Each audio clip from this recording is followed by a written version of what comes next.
Welcome back, ladies and gentlemen.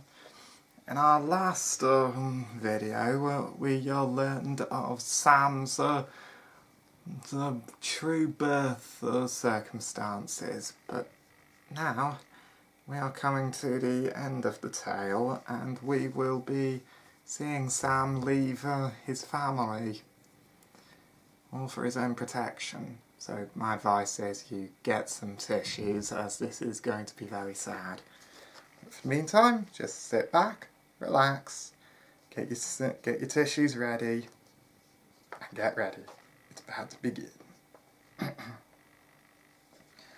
John walked to the stables of Winterhollow Manor with Gabriel and Sam beside him. The manor servants were also beside him, carrying bags with Sam's most prized belongings, clothes, food, and even a dagger that Gabriel and Susanna had given him on his 18th name day. "Of all the people for the sisterhood of the fallen gods to be after Sam, you were the one I hoped they wouldn't be after," John said, and turned to Sam. "Hurry, my boy, we need to go!" And then he kept going to the stables. Sam was both confused and scared. Gabriel was beside him. What's happening, Gabe?" he asked his half-brother, who stopped and looked into Sam's muddy green eyes with his silvery grey eyes. Then he put his gloved right hand on Sam's shoulder, his face contorted with emotions that he saw were both pain and sorrow. "Don't you realise? Your birth mother knows where you are. She's going to be looking for you, Sam, and they'll sacrifice you to the fallen gods. Father needs to take you to Castle Highland. It's the only place you'll be safe," Gabriel said in his deep northern voice, which was tinged with worry. Then he led Sam to the stables where John was waiting next to Danis, who was now fully saddled and ready to ride. John lifted Sam up onto the saddle, while the manor servants strapped his bags onto the sides. Sam looked down at his father. How far is Castle Highland?" he asked as John pulled his guild leader cloak back over his shoulders.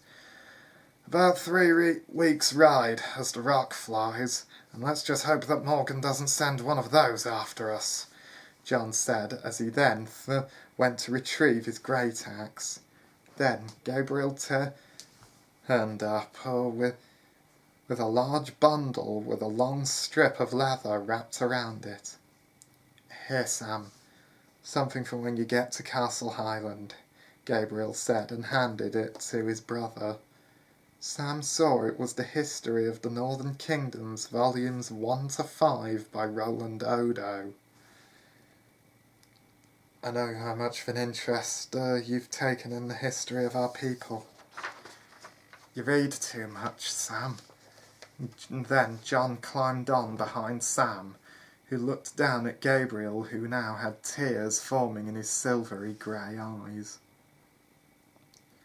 "But I'm going to see you, Susie and Gabriella again, right?"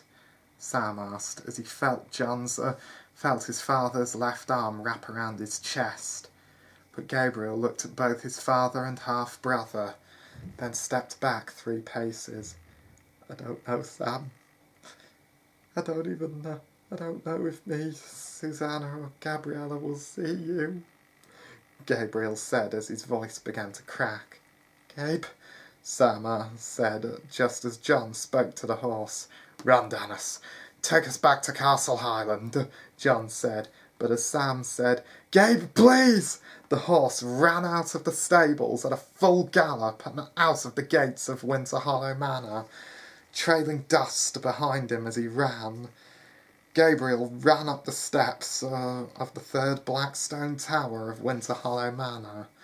The manor's master-at-arms, Sir Tristan of the Snow Elf House, Arathorn, and Susanna ran behind him.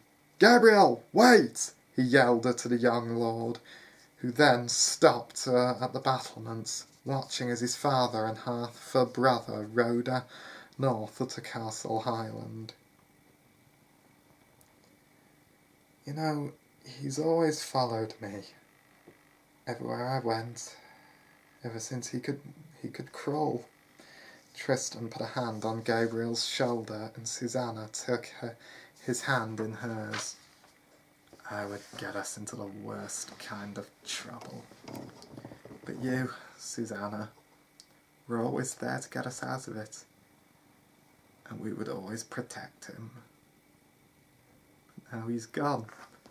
Just like Mother, Uncles Samson and James, and Father. Gabriel finished as the tears fell down his cheeks, but Tristan smiled kindly at him, at the young lord. One thing I know about the northern humans is that they're most hardy and resilient folk. So Sam will be safe at Castle Highland with the Northern Knights Guild. They can protect him now. But don't worry. You may see him again someday. I promise, Tristan said to his lord and master, as well as the lady of Winterhollow Manor, who was also starting to cry. Then they looked out as Sam and John disappeared over the horizon, little knowing if Gabriel and Susanna would ever see him again, but also not knowing how to tell their young cousin, Gabriella, about why your Sam was gone, or that they may never see him again. But they would continue to carry on their work as the Northern Kingdom's gatherers and providers, working the Winterhollow lands and their lands in the Central Lands country, the Reach, but also not knowing of what will happen to the rulers of the Northern Kingdoms, and how it would change everything for the northern folk. But also, the darkness was returning, that the forces of Ben Howard were coming back, and that the northern and eastern kingdoms would have to unite against the evil that was returning. Scary, isn't it? 3 weeks later, John and Sam reached the southern borders to No Man's Land, the vast and uninhabitable wilderness in the far north of Bavalon. John and Sam looked out over the vast tundra that covered much of the southern regions of No Man's Land, and then Sam saw the large castle fortress that was Castle Highland, the home of the Northern Knights Guild, Bavalon's protectors and greatest warriors. Sam had read about Castle Highland, so he knew there were many reasons Castle Highland is said to be the most impenetrable castle fortress in Bavalon. The first two are its outer layer is solid grey stone bricks, followed by a second layer of black stone bricks, Blackstone being the strongest and most powerful as well as the most valuable building material in Bavalon. Then there are 4 large baileys, tall black stone towers on each corner of the castle for when an attack takes place and for where the archers must go. Then there is a keep at the centre of the middle bailey where the guild members go when it is necessary. There is a cellar passageway underneath that leads to the old ruins of Castle Redmound, where they once trained their knights and now are laid there fallen to rest. The battlements are hard to get over, and there is a deep moat around the castle to stop an easy attack. "We have just made it into No Man's Land. Now we are to make our way to Castle Highland. This is where you can be best protected now, Sam. It would take an army greater than any that Morgan has to breach this castle fortress. But don't worry, this is the safest place in Bavalon," John said as he and Sam rode up to the huge ironwood gates leading to the outer bailey, where the leader of the Northern Knights Guild warrior training, Lady Kelly Lightfoot of Warrentown, was training some new recruits new guild knights how to fight. Kelly Lightfoot was a low-born snow elf from Warrentown in the northwest of Northern-Bavalon, with pale white skin, short but dark brown hair, dark grey eyes, a prominent nose, and wearing the usual clothing of the Northern Knights Guild, with the guild sigil of the white gerfalcon on a sky blue background with a dark red border on the chest, except the cloak she wore was blackish brown leather that fell down to her ankles, with grey wolf and silvery grey snow bear fur across the shoulders, as well as a dark gold chain around the neck and held at the top left corner of her cloak by a light golden brooch. She was also 2,342 years old, young for a snow elf, as they live for 5,000 years. She saw John and Sam riding in and then went to greet them. "John! It's so good to see you return! But who is that you've brought with you?" Kelly asked as John rode Danis up to her. He pulled the horse to a stop and looked down at her. "This is Sam Ice. He is my illegitimate-born son, but Winterhollow Manor is no longer safe for him. Call Kade and tell him to come here. I need to speak with him," John said. Kelly nodded. Then she told the new trainees to take a break and then went to find John's second-in-command, Sir Kade Wolfslayer Jones of Arangus City. Then, after 10 minutes of waiting, John and Sam turned to see a tall and muscular man with a scruffy blonde beard and long hair, dark blue eyes, scars on his handsome face, and was dressed like John, except his cloak was darkish brown leather that fell down to his ankles, with dark grey wolf fur covering the shoulders, and a bright silver chain across the neck with a silver brooch at the top left corner of the cloak to show his rank as a knight. This was Sir Kade Wolfslayer Jones of Arangus City, former Prince of the North, killer of wolf bandits, hero of the North, saviour of Winter's fairest city, and knight of the wolf blood. John's famous second-in-command, and probably the most famous knight of the Northern Guild for generations. "Welcome home, John. It's so good to see you again," Kade said in a cheery voice as he and John clasped hands in greeting. Then he turned to Sam with a raised eyebrow. "And who might this be?" Kade asked. Sam looked nervous. But then John put a hand on his son's shoulder.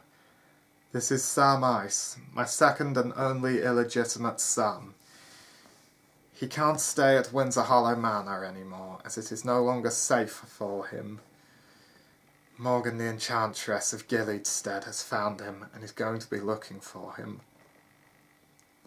That is why he is here, for his own protection, and Sam is to join us as a steward of the guild. He is more a reader than a fighter, which is why he will be made a steward. But I must ask that you have Kelly train him in the art of the sword, because he may need her to fight some day," John said, and patted Sam on the shoulder. Kade nodded and held out his hand. "Welcome to the guild, Sam. John has told me all about you. I am Sir Kade Wolfslayer Jones of Arangus City, and we are glad to have you among our ranks," Kade said kindly. Sam nodded and shook his hand.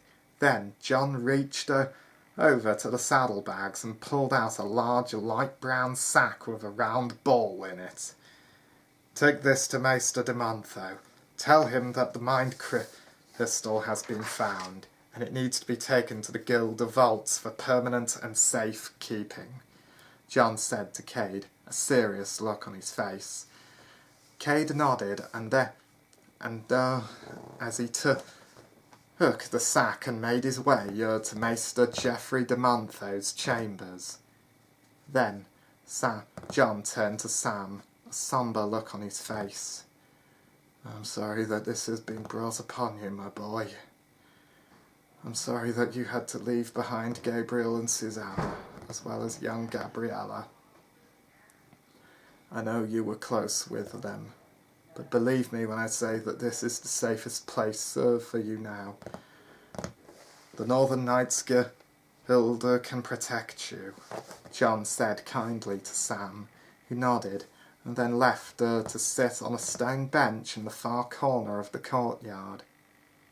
He never thought he would be in the Northern Knights Guild, although many illegitimate-born children, both of high birth, noble birth and low birth, are often sent to the guild to both serve and protect Bavalon's peoples, but also to keep them out of their parents' ways. Sam had always hoped he'd never have to go to the guild, but now he was here and may never see his siblings again. This made tears well up in Sam's muddy green eyes, and he was then brought to tears and blaming himself for bringing this upon himself, for looking into the mind crystal. Why did I look into that bloody crystal? If I had just listened to Gabe and Susie, then this never would have happened, and I would still be here at Winterhollow Manor, where I belong. And I would still be happy. He sobbed quietly to himself as tears fell from his eyes and into his lap. Poor Sam. But don't worry, part 4 will be coming soon. So, and I just hope that you all had your tissues. Until then.